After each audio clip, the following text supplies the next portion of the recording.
In mid-July, I spent 6 days camping alone in the backcountry. I rarely do canoe trips in July, so it felt nice exploring Algonquin Park during what felt like a totally different season. I spent 2 nights on an island campsite on North Tea Lake, and then 3 nights on another island campsite on Manitou Lake. There was lots of wind, a little bit of rain, a healthy amount of bugs, but most importantly, a ton of sunshine. Here's 6 days alone in the backcountry of Algonquin Park.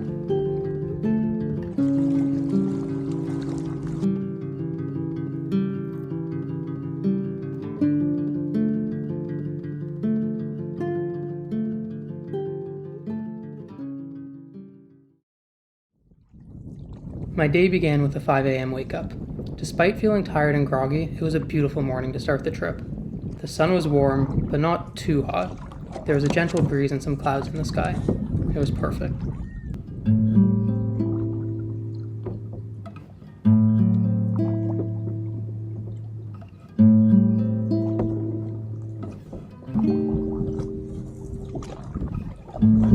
On my first day of the trip, I would need to cross Kawewe Lake to get into the Amable Defond River. After about an hour on the river, I would double carry a short 70-meter portage, paddle another small stretch of the river, and then double carry a 280-meter portage. After those 2 portages, I'd be on North Tea Lake, my destination for the next 2 nights.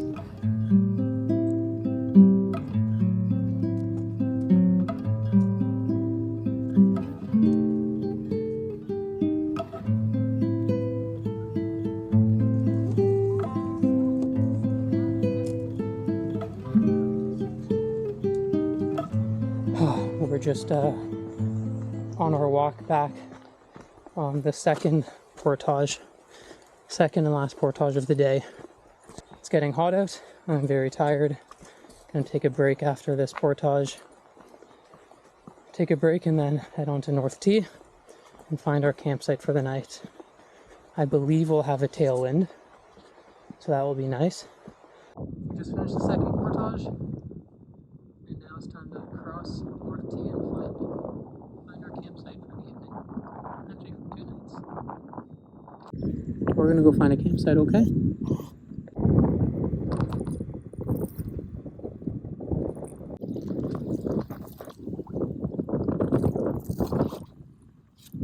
Passing the large island. This is the campsite that we stayed at last year for 4 days on the trip that I called the Island Mega Site. We camped on this site, but we were able to make use of 4 sites that are all close to each other. So I think Elo recognizes that we're back at the Island Mega Site.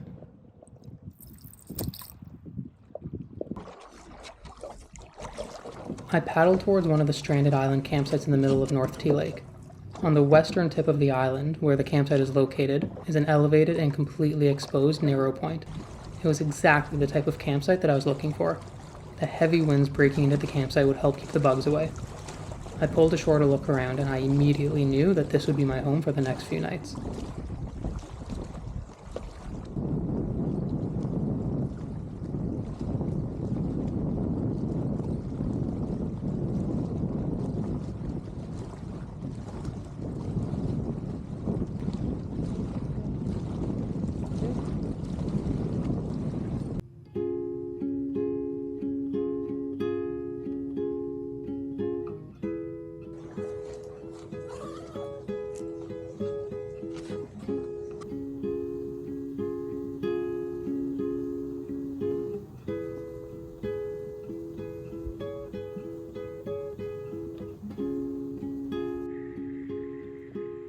It's about 5:30 on my campsite. It's extremely windy out. It's calmed down a little bit at this moment, but it is very windy, which is great because this site is very exposed, which is what I want. It's keeping the bugs away. And it's dinner time right now. I just made taco and tortilla mix from Happy Yak. Brought some wraps, so I'm just dumping this in here. And yeah, it's a pretty good combo. And we'll feed Elo a little bit later.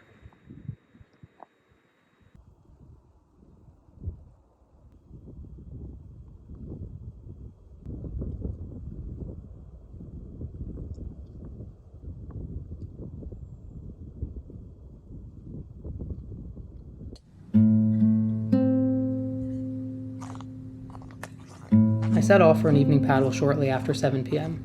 There were 5 campsites in this region of the lake that I wanted to document, so I zigzagged my way to each one. I used my new Insta360 camera to document each campsite, in addition to my regular photos that I take. By the time I finished visiting all 5 campsites, it was close to 9 p.m., long after the sun had crossed the shoreline.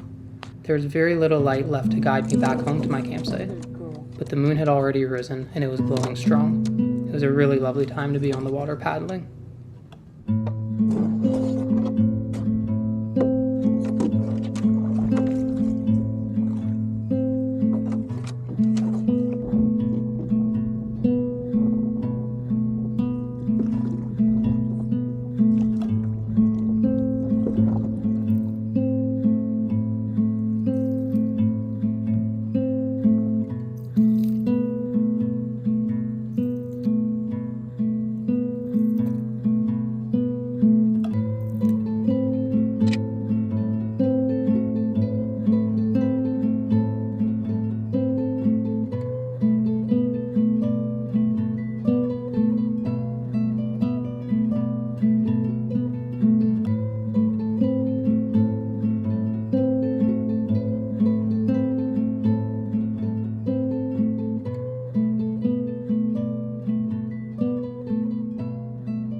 Good morning.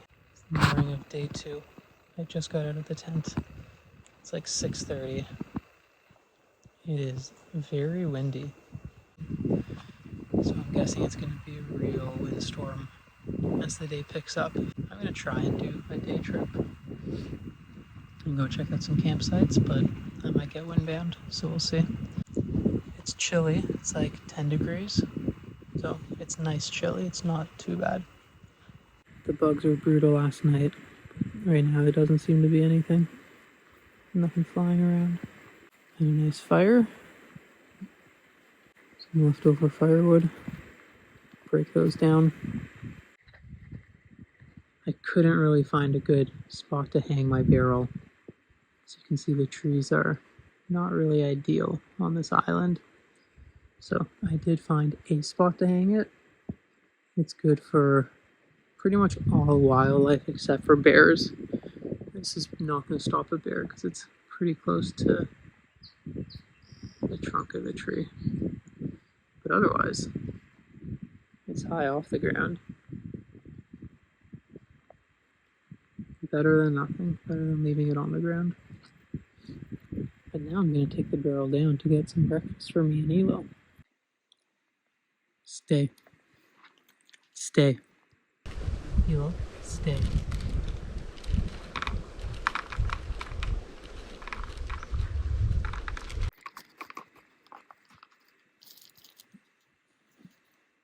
Take it. Good girl.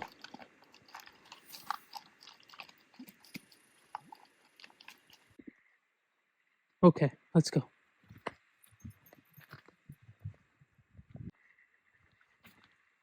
Come here.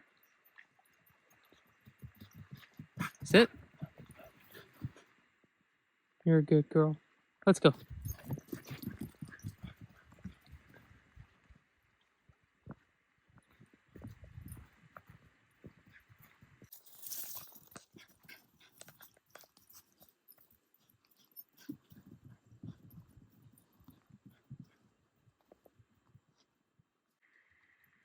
Okay. You're a good girl, Elo. Let's get the energy out so that we can go back in the tent for another nap.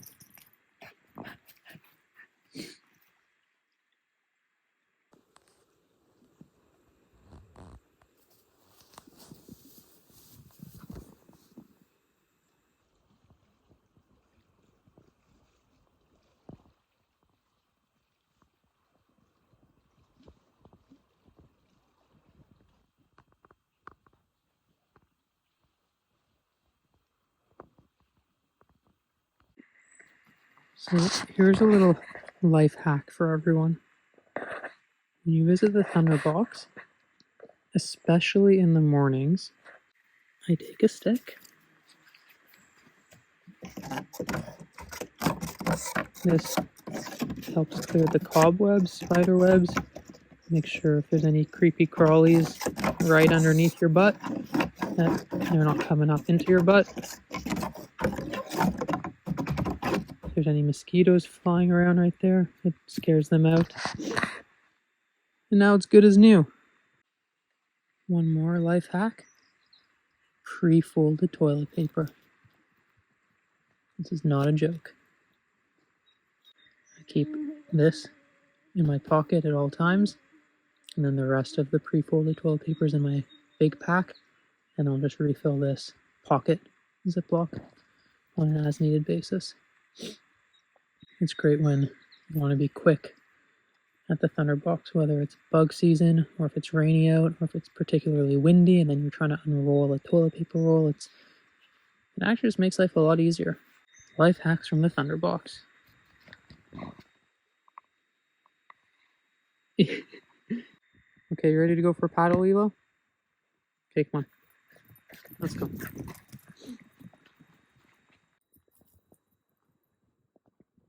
This is how I leave camp when I go for a day trip. I have all my gear in the tarp, which is folded over and rocked down just in case it rains, even though it's not supposed to. Tent is closed in case anyone does come into the campsite. Barrel is hung. Always need to hang the barrel when you leave the site. Fire pit is clean. And that's it. Now we're ready to go. Alright, I need you guys to do me a quick favor. Will you please keep your eye on my canoe for me while I grab my gear? If you see it start to drift away, just yell at me through the TV. Don't worry, I'll hear you.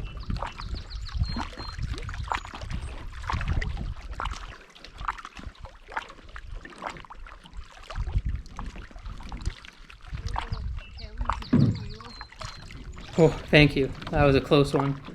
I definitely won't let that ever happen again.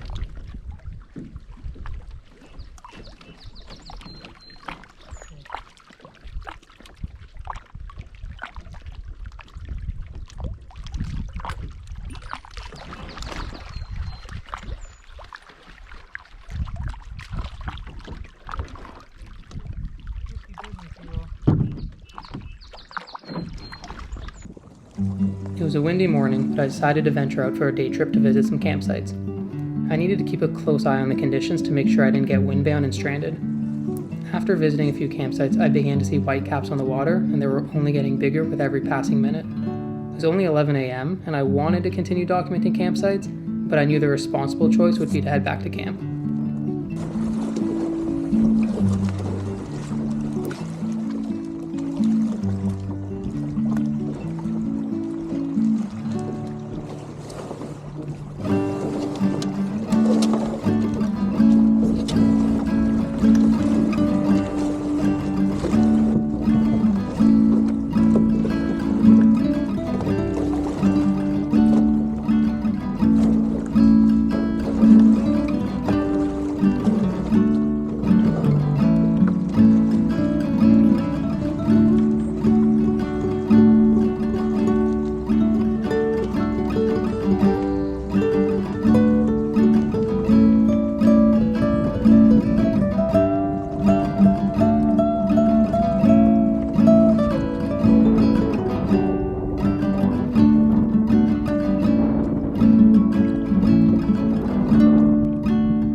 Take water. Good girl.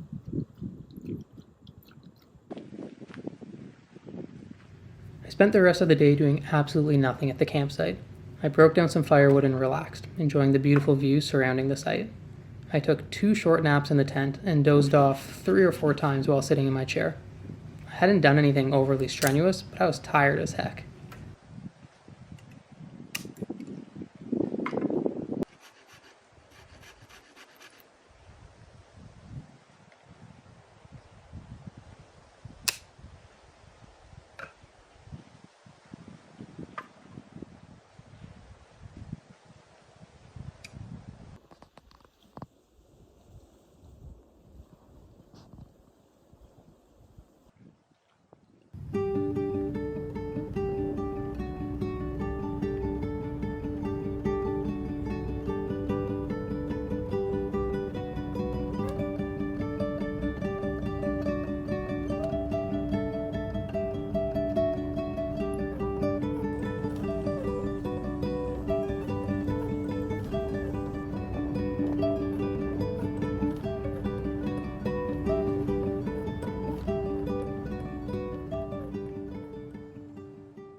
I am so confused right now. For the past like 5 to 10 minutes, Elo has been so curious about this whole front where the wind is hitting. Like she's just been like sniffing around, walking back and forth. And I assumed it was because just the water is hitting the rocks and making noise that's triggering her. So I went and I looked and there's nothing there, just for like 10 minutes, just back and forth, going down there to look out there. And then out of nowhere, all of a sudden, I've been down on these rocks like 5 times in the past 5 minutes. And then just a minute ago, this appeared.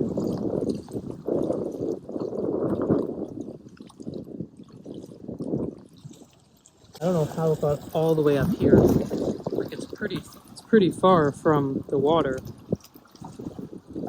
And I didn't put it there. Elo somehow knew that this was doing something somewhere. I don't know. She's too smart. Now I need to figure out what to do because I don't want to leave it there overnight.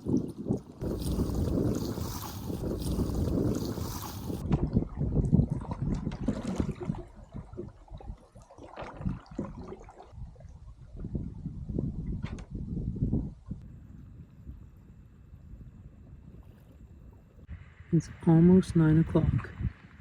The sun has crossed the shoreline, so now it's going to start to get dark very quickly.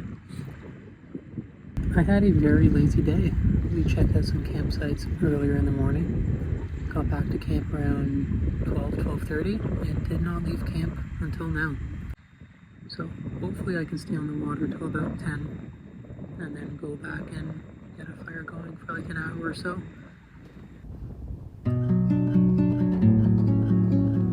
The moon began to rise shortly after I got onto the water, and it was absolutely stunning. The moon crossed the shoreline and hung low in the sky while my island campsite was in the foreground. The orange campsite marker and my green Eureka tent were directly in frame. It was so picturesque and pretty. Cameras don't do it justice, but I took plenty of photos and videos anyways. It was a really special paddle.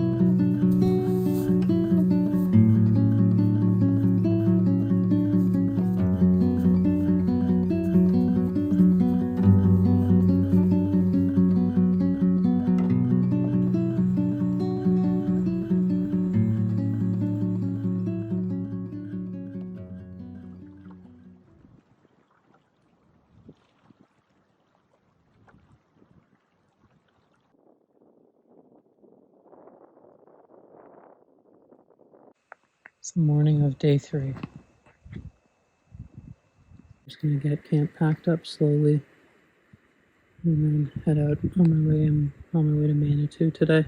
So I need to pack up the tent, pack my pack, take the barrel down, deal with the loose ends here, lift up the firewood for the next group.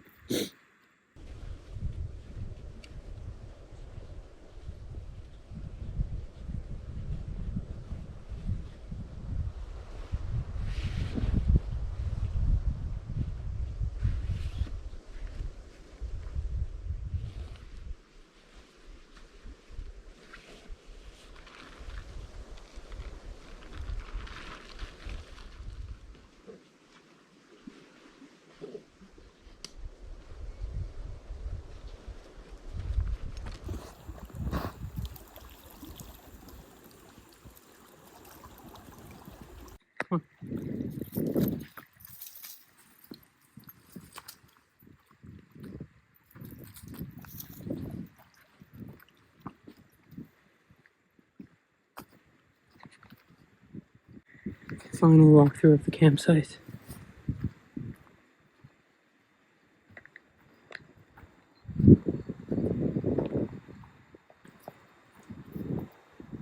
Elo's water bowl, and these bags, and then say goodbye.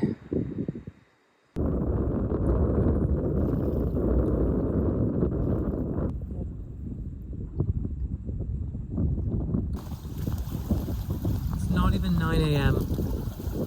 And look at these whitecaps.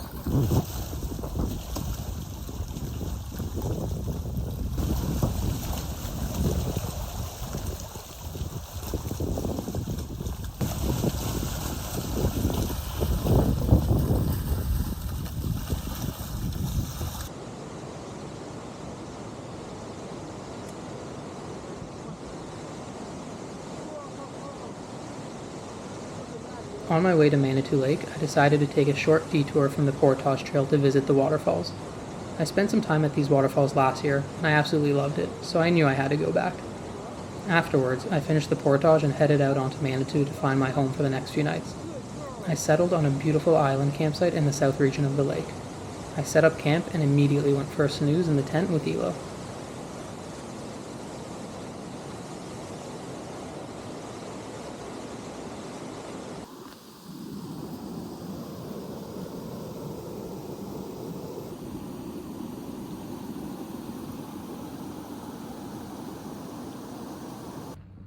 Hey, wait, this isn't Algonquin.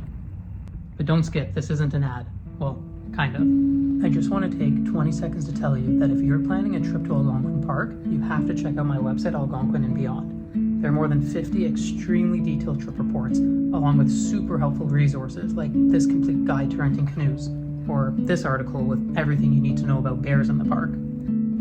Become a member and get access to more than 750 backcountry campsite reports, along with 360-degree video tours of every campground, including individual campsites. Plus, members get an automatic 10% discount at the online shop, where you can grab some sweet merch and framed photo prints. Alright, now let's get back to the video.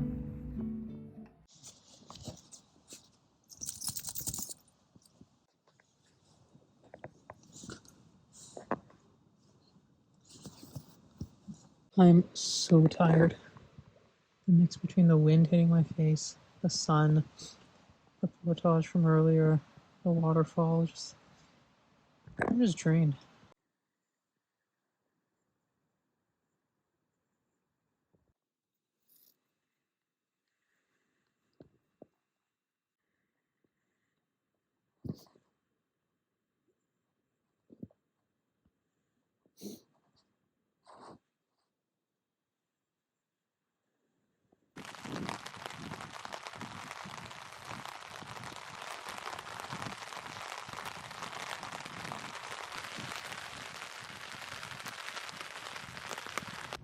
There was only one short period of rainfall during this trip, which was in the middle of day 3. I decided to wait out the rain from underneath my tarp. It was actually quite relaxing.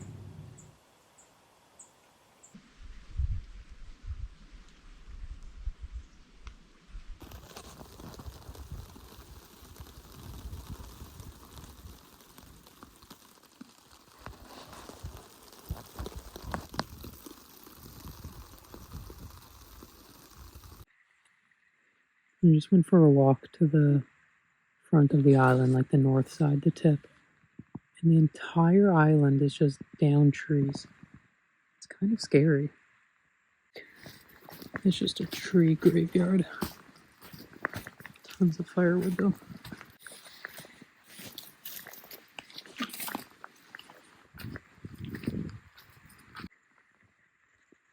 Maybe it was just like one tornado that came through here and did all the damage, or if it's just continuous small damage every time there's a storm.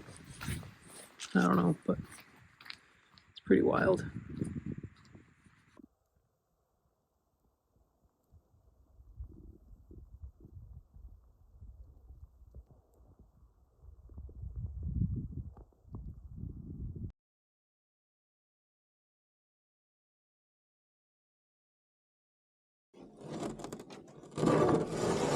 The rainfall was the turning point for the wind during this trip. Before the rain, there was constant windstorms all day and all night, but in the evening of day 3, it was finally calm. It was so peaceful and refreshing to finally have some quiet. It was such an amazing feeling paddling on the calm water. Finally, I was able to feel the blade of my paddle influence the water with each stroke. It's evenings like the one on day 3 that are my favorite part of canoe trips. Look at this incline. Getting your gear up here and going up and down every time you needed water access. Like, I can only imagine how slippery this would be after it rains, and how dangerous it would be if you slip and slide. Some slip and slides are fun. This slip and slide would not be fun. But the views are spectacular. See, that rock is doing the slip and slide right off the edge. This is the island that I'm camped on. I'm all the way on that side.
I didn't realize this while setting up camp, but I pitched my tent facing east, so it was directly facing the sunrise. I like to sleep with the rain fly on, except I keep the door of the fly rolled up, so I had a front row seat to the gorgeous sunrise at 6 a.m. When I finally had the courage to get out of my comfy sleeping bag, I had some breakfast, set up a time lapse of the sunrise, and relaxed under the morning sun for a little while before going back into the tent to get some more sleep. I was so cozy in my warm clothing. The temperature outside was perfect, and all of my surroundings had that morning sunshine glow. As I was laying down in the tent, the edge of the rainfly was breezing with the wind, cutting off the sun so the sunlight was flickering back and forth against my closed eyes. The whole moment didn't feel real. It was the type of moment you'd see in like a Hollywood movie. It was the feeling that people chase when they go camping. It was perfect.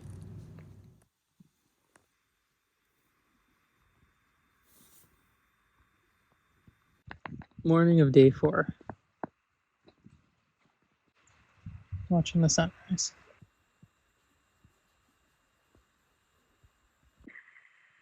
This is my sweet barrel hang.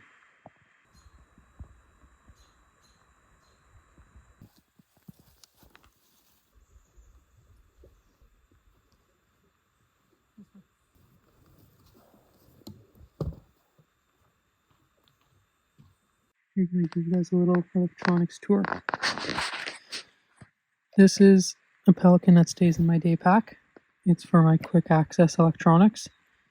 So I keep some spare batteries in here, a power bank, and a little card that has some extra memory cards in here. So this is for emergencies when I'm on the go and I need something easily accessible to swap in and out. Then I keep a Ziploc of all my other spares. So for this trip, a week trip, I brought two 20,000 milliamp Anchor power banks, a USB to Lightning for my iPhone. I bring a USB to USB-C and USB to mini or micro USB. So I bring 3 wires. They're all very small. And then I bring each one twice because these wires can easily fail. I don't want to be without any method of charging. So they take up very little space, very little weight. So I bring 6 wires total. For the GoPro Hero 8, I have 1 branded GoPro battery and then 3 Amazon off-brands. So for the Insta360, I just swapped in a new battery, so there's a full charge in here. And then I have 2 branded spare batteries, which are currently being charged. It's a really poor design on Insta360 that this is the battery. the battery is the casing at the same time. Like the battery forms the seal. So if the battery doesn't form a perfect seal, then it's no longer waterproof. Whereas with the GoPro, this is a door that opens and then the battery sits inside. So I have the Insta360 charging, I have the GoPro Hero 8 charging. I also have a spare battery for my headlamp. And then my Canon, I'm going to swap. I have, I think, 4 batteries for my Canon. And actually, 5th Canon batteries hiding there. So I have 5 total. These are just some headphones. So this is my electronics bag. Okay, so I'll talk about what's wrong with the Insta360. So yeah, the first one is the battery, which I mentioned. I really dislike how the battery is the seal. So that to me is a big design flaw. But the biggest flaw with the Insta360 is the double lens. That's just the nature of how it shoots 360 degrees. But what is very challenging is there's no way to set it down without it always touching a lens. So if it drops, or like when I'm in the canoe, if it slides on the floor of the canoe, then you'll get some scratches on it. I don't know if you can see that at the front of the lens. Oh yeah. So I bought this third party, I think they call it like a premium lens guard, whatever.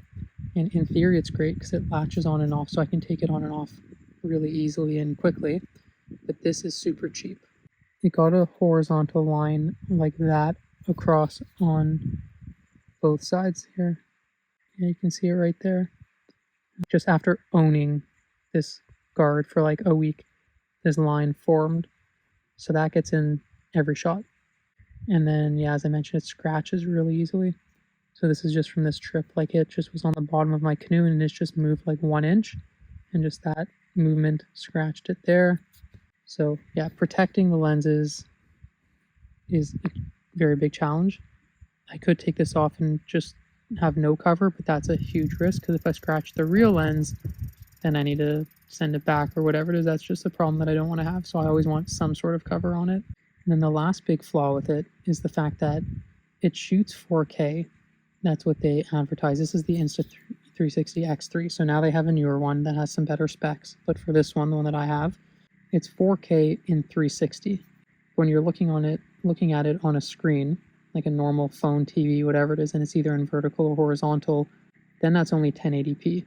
Yeah, so the quality itself is just really poor. Even like 1080. 1080 would be good if it's from a good camera, but yeah, this suffers very, very much in low light conditions, and even in perfect lighting conditions, it's just really not that good quality. The shots that you can get are pretty amazing, so creativity is 10 out of 10. But yeah, the quality itself is really not that good.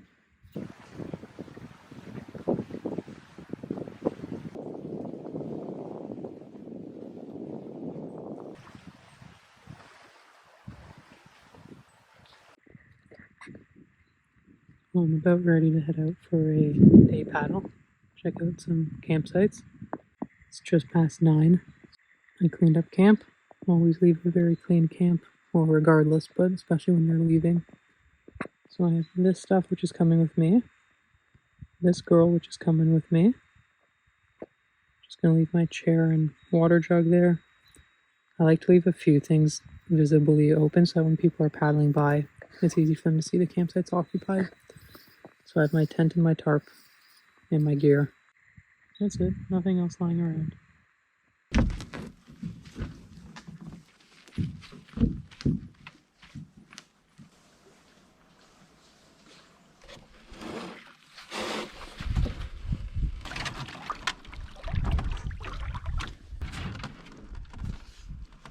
Hila, did I ever tell you that you're such a good girl? One of the campsites that I checked out had a massive beachfront. It was seriously epic. Luckily, I had no set itinerary for the day, so I wasn't in any particular rush to keep moving. So, of course, I spent a few hours splashing around with Elo underneath the hot sun.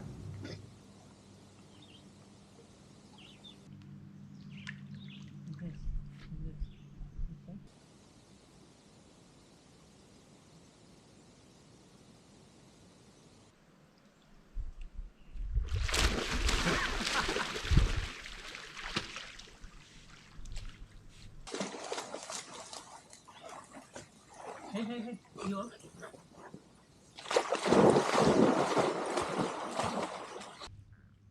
Okay, let's go. Let's go.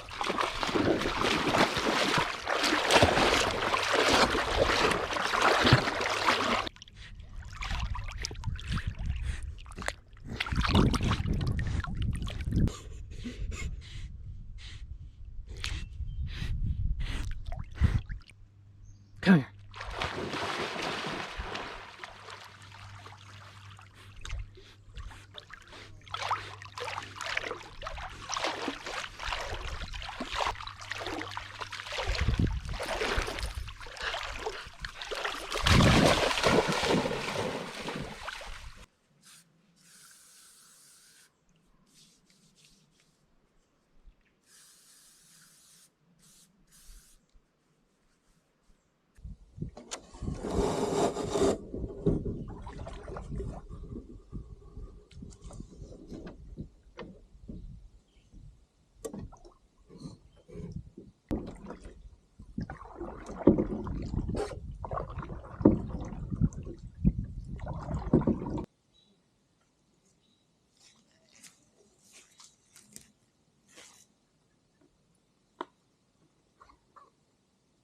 Right off the wall.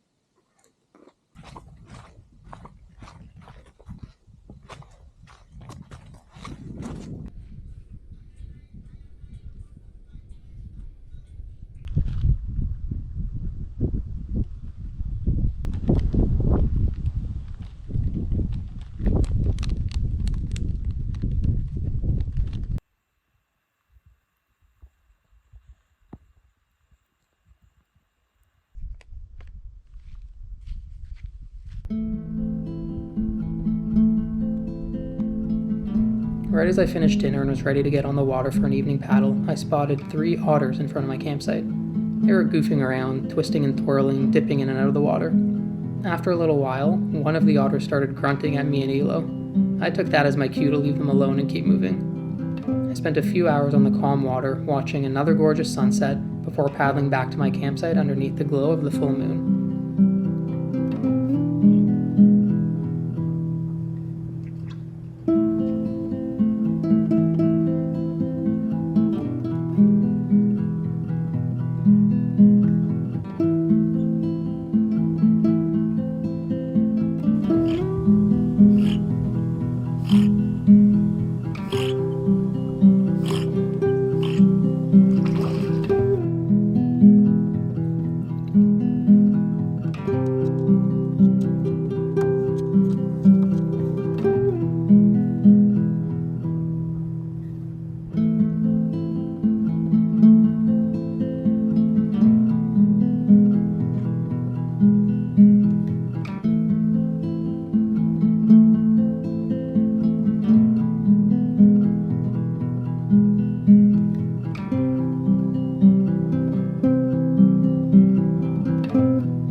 For the second time at this campsite, I woke up just after 6 a.m. to a beautiful sunrise directly in view from my tent door.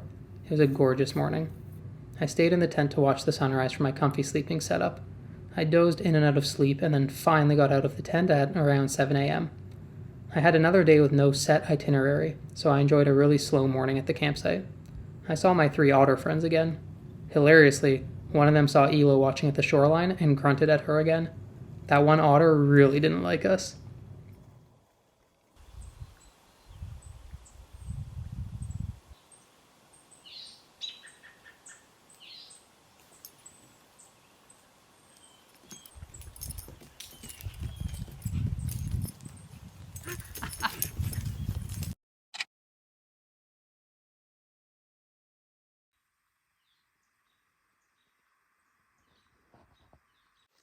Good morning of day 5. watch the sunrise from my tent. It's like right in view of my door. It's so pretty. And then fell back asleep for a little bit. And now we're just sitting in the sun. It's a beautiful morning. Super, super warm out. Very low wind. It's going to be real hot today. And tomorrow's supposed to be really hot. My inReach calls for 26 tomorrow, but I don't think that includes a feels like the Weather Network has. So I'm assuming it's going to be like a feels like in the 30s, because it's saying no wind and no clouds in the sky, just straight sun, 26. So that's got to be at least feels like 30 something, especially in the middle of open water. My route for tomorrow is paddle to the portage. It's about a 500 roughly meter portage that I'm going to double carry. That takes me into North T.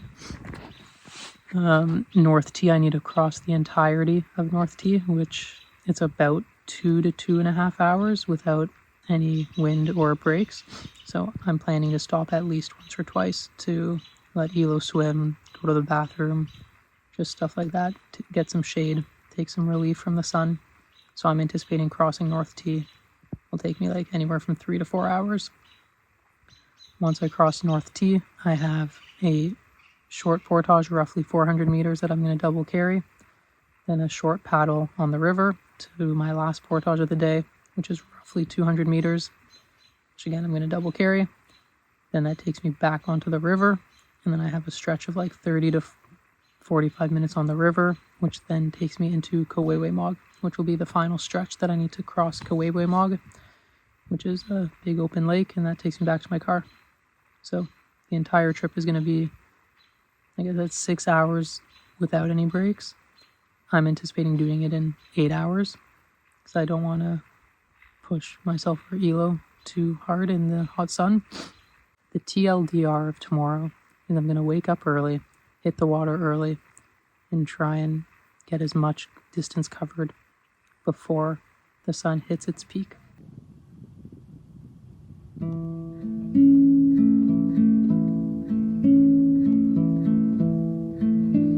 I spent my last full day of the trip exploring the southeast end of Manitou Lake, visiting some more campsites. It was another hot day, but I took my time traveling and made sure both myself and Elo got plenty of rest and plenty of water.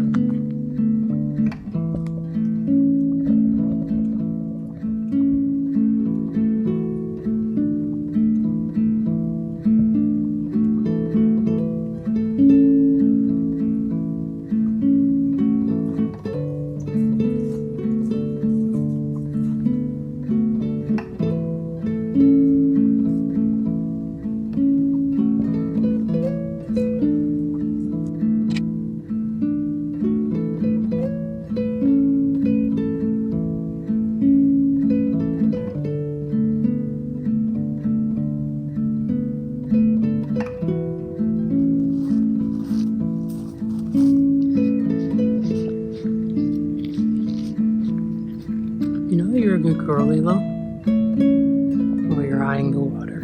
She needs some water. Stay.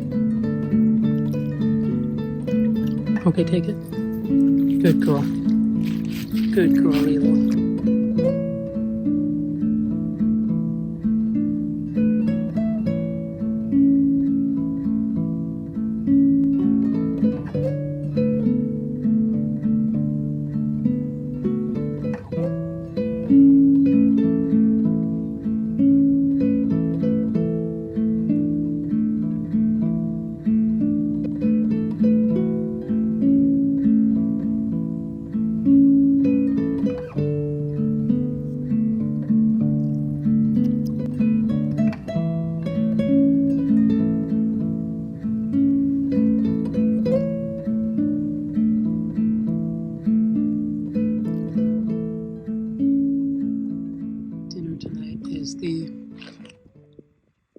Happy Yak Mediterranean pork.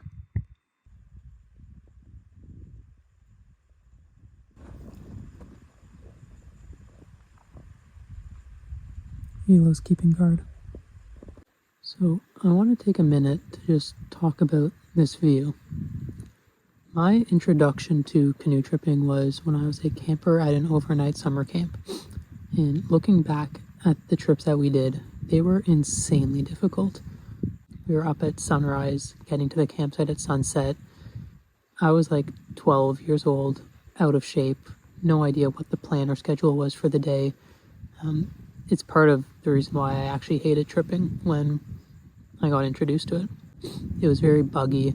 We were squished 6 kids in a tent, like shoulder to shoulder. There were no luxuries, no sleeping pads, no chairs, none of that stuff. Very roughing it style. So I didn't like canoe tripping. It was only several years later that my friends convinced me to go on a trip with them, and that's when I realized it's actually not all that bad when you get to choose when to stop for a break, when you get to choose how difficult the route is, and just make all those decisions yourself. And yes, there's a point to this story and how it comes back to this view. So that was my early days of canoe tripping. That was about 20 years ago. And then I started, doing trips with friends, and it was in similar fashion. Like, we'd move camp every day. We didn't really take rest days. We'd pretty much rough it, like no sleeping pads, no chairs. It was all just the essentials, and that was pretty much it. And then I started going solo in 2014. So it's been 10 years since I started going solo. And each year I started to bring some new luxuries that I found out existed. I found out that camping chairs existed and that sleeping pads existed. All of that was foreign to me back in the day. At the same time, I've also started leaning more towards, I wouldn't call it leisurely trips, but relative to what I'm used to, what I grew up doing, these are leisurely trips. So this trip right now was 2 nights on North T and then 3 nights on Manitou. And yes, I did day trips every day. Like, I've been under the hot sun every day, physical labor. Like, I've been paddling nonstop, getting at least 10,000 steps. But it's still not packing up and moving camp every day. And I'm still getting to spend lots of hours doing nothing. And I don't just mean like doing chores around camp or reading a book or anything like that. Like, I mean literally nothing. I'll just sit in my chair and just stare out onto the shoreline. Just feel the wind on my face, watch the ripples of the water, the clouds slowly move, and I'll just sit and stare for hours on end. There's people often ask me if I get bored out here alone, but even when I'm not busy documenting campsites or moving camp or portaging, whatever, just staring, it keeps me occupied. So now circling back to this view, it's pretty amazing that we have this, that this exists. This is just one view from my campsite where I'm sitting right now. And there's a million of these views in Algonquin Park, in the, 7,800 square kilometers of Algonquin. And every view is just spectacular. It's just pretty amazing that we were fortunate enough to have this park, and that many of us are healthy enough and capable enough to get out here and explore this park. So yeah, the whole point of the story is that, canoe tripping doesn't need to be such intense work all the time. You don't have to do the most demanding trips. You don't have to move camp every day. You don't have to push yourself, see how much distance you can cover. Like, I've done all that, but it's whatever you want it to be. And these days I'm just enjoying a little bit more these views.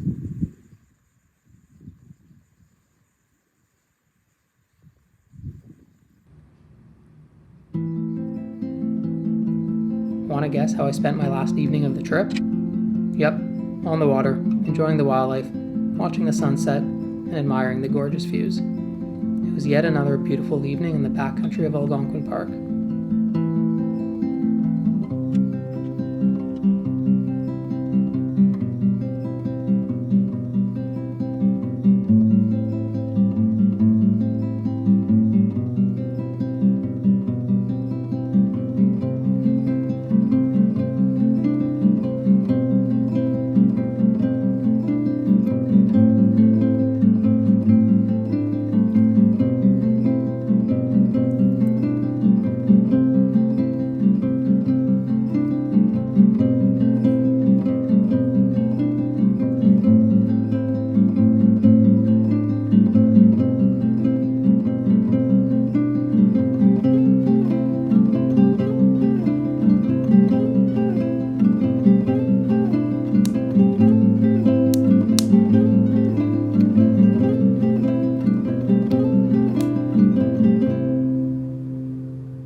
Good morning from day 6.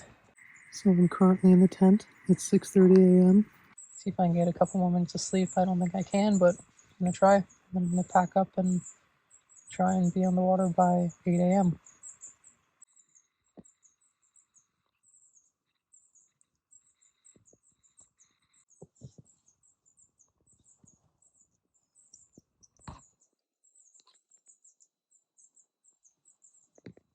You're so sweet, Eva.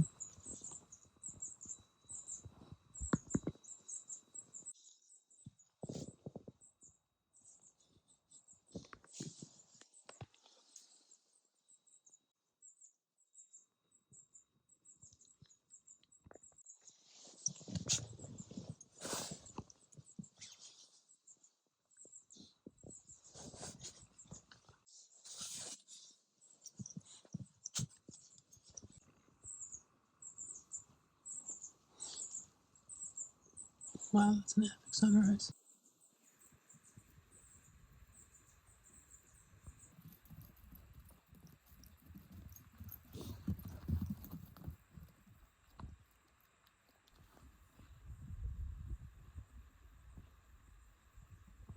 Alright, I've got all my gear here. Now it's just time to get packing.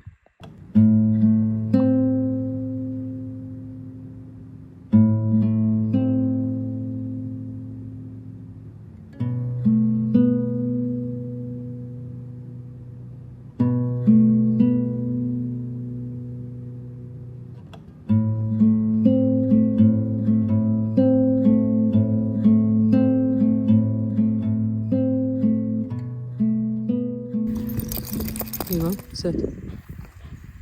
Hey, Eva, we have a very big day ahead of us. You're gonna be a good girl all day. We'll take breaks. We'll go swimming. You're gonna be on your best behavior, right? Okay, let's go.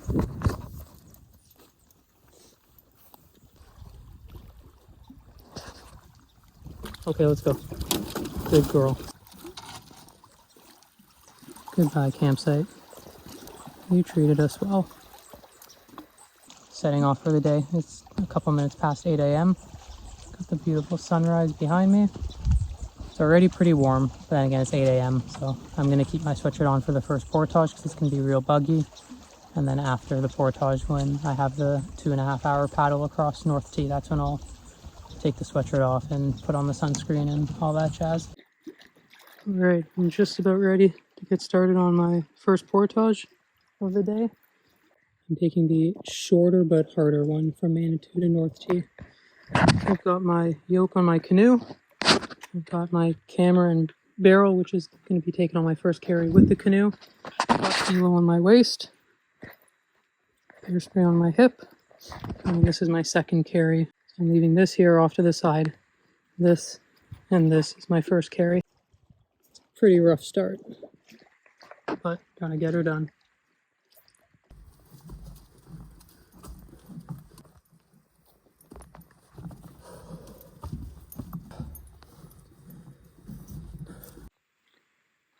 All right, finished and ready to go. Now it's time to cross this beast.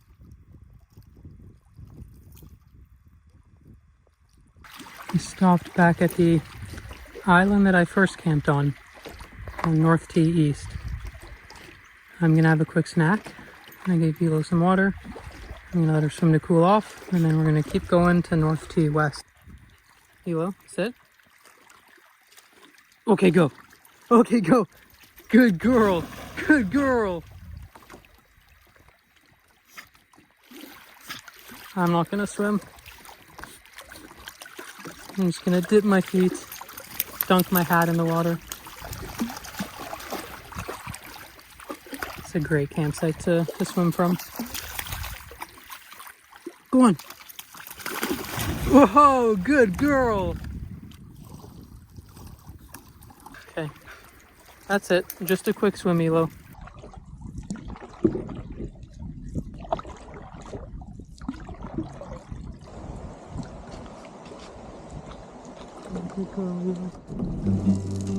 The final stretch of the trip took me back through North T Lake and the Amable Dufont River, with a few portages along the way. I crossed Kawiwimog Lake and arrived back to the access point shortly after 3 p.m. The trip had finally come to an end.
If you enjoyed this video, please consider dropping a like, comment, or share. It really helps with the YouTube algorithm. Also, if you want to read the full written trip report for this video, I'll leave a link in the video description below.